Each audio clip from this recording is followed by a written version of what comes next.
So Beverley, in the paper you mentioned universities have limited influence over some of these external factors such as education policy and labour markets and even graduates' personal circumstances and ambitions.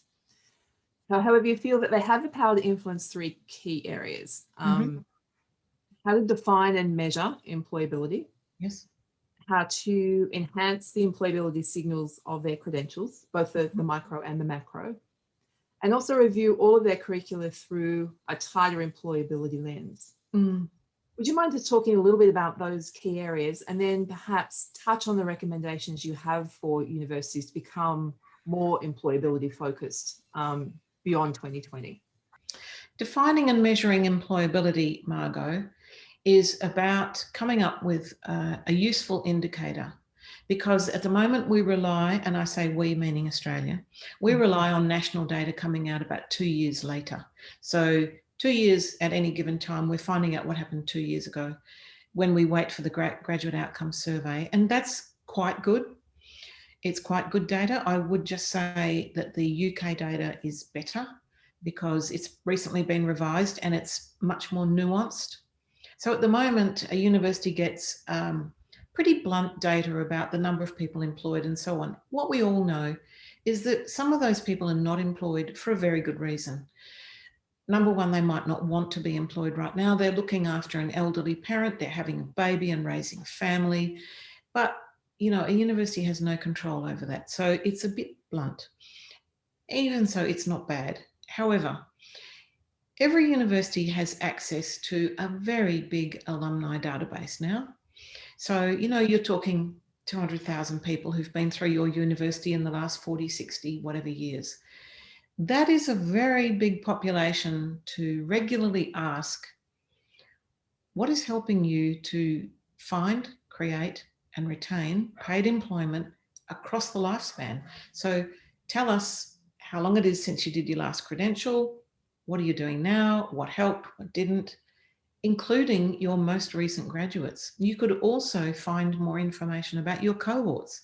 So while you've got students with you, you could ask them what their intentions are and why, to better understand who it is that we're dealing with. They're not all school leavers, or what do they plan to do next? Because what we will find, and much has been written about this by Andrew Norton and others, and he's absolutely right, some universities have very high graduate outcomes survey data, like they do really well. But what we do know is that in some of those universities, these are because they've got a lot of mature students who are already employed, stayed employed, and now they're still employed. So in that sense, they really can't claim credit in a way. So we need much better data. And I think if we put our minds to it, we could have internal information or a small group of universities to get much better information, getting more nuanced information about what graduates really are doing and what they want to do, and whether, I guess the key question is, did they derive the benefits they were seeking from that investment? And, you know, there are several benefits. A very large one, I think, for most will be career advantage, but there are others as well. Yeah. So, you know, we could get much better data. And I think that's something that could be a really good piece of work. So, secondly, the second recommendation was to enhance the employability signals. And this really goes back to what you and I were discussing a minute ago. Use that data to actually inform based on what your own graduates say and did, but also where the labour market is moving. I read a terrific document last year called Australian Jobs 2020. It's an Australian government publication. It educated me about, it's very short PDF, it's very well done. And it took me through the 19 industries, and it showed me at a glance what kind of jobs are growing, which ones aren't in each field. And if I were looking for a new direction now, that's a place I would go. So I'm thinking to myself, why isn't every learner in Australia reading this document? I mean, it's there, it's very good. I don't know that it's actually put in front of learners. So I think there are some tools at our fingertips. Well, the third recommendation is to review all the curricula through a tighter employability lens. And look, we've been doing this for years. I've worked with colleagues on graduate attributes, employability. It's 20 years of work. And I think Australian universities have done great work in this area. However, work has changed now. the conditions of work have changed, so therefore the curriculum must change as well. But I think now what we really do need to look at is drawing on that labour market analysis that we are now teaching our students.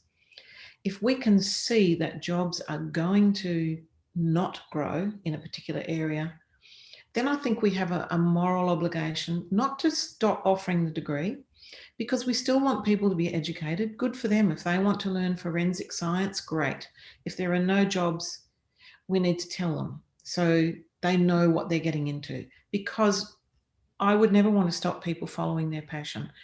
I think that's what educators do. You let people learn about things they love. Good.